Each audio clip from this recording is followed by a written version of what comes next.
Welcome to the Solemn Vanguard channel. Today we discuss how Bushiroad is fixing the secondary market of Vanguard while simultaneously potentially negatively influencing the competitive game. Getting right into it, it's something that not a lot of people seem to talk about or even notice, but the secondary market of Vanguard is actually being fixed right now.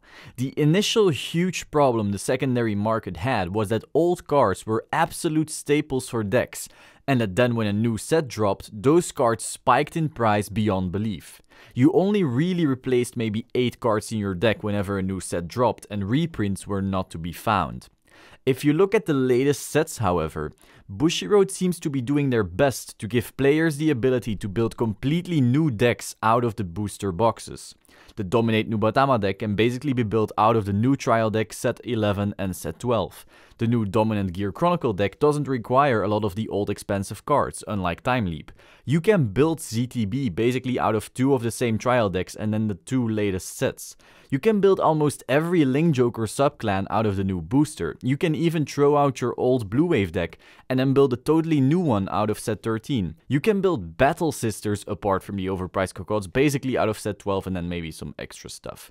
The deck is still a pure powerhouse without Cocotte though. Also, there's a really nice Battle Sister playmat on sale at Royalty Playmats right now, link in description. Bushiroad is reprinting more and more staples. For example, Kelpie Rider Nikki, Blue Wave Tetra Boil, Blue Wave Foivos, Brutal Trooper, and that's awesome. It's really punishing buyouts. But they're also making new cards in the various sets way more powerful than everything that came before. It's pretty striking that we had the exact same meta for more than a year, Nitro's Time Leap Vanguard, and that ever since set 11, loads of new decks became tier 1 powerhouses out of nowhere. So this is not just some wild fantasy or something. The curve at which cards are improving is getting a lot steeper.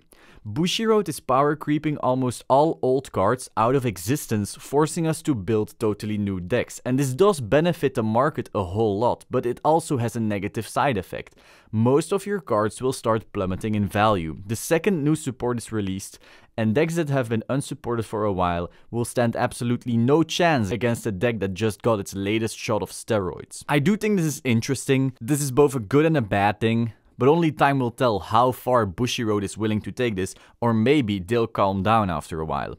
Anyway, I'd love to hear your opinion. Also, stay subscribed to the Solemn Vanguard channel or click the bell button if you haven't already. That way you can stay up to date. Like the video if you liked the video. And like I just said, go in the comment section and give me your thoughts, because this is really something that isn't being talked about, but I do think it's very interesting.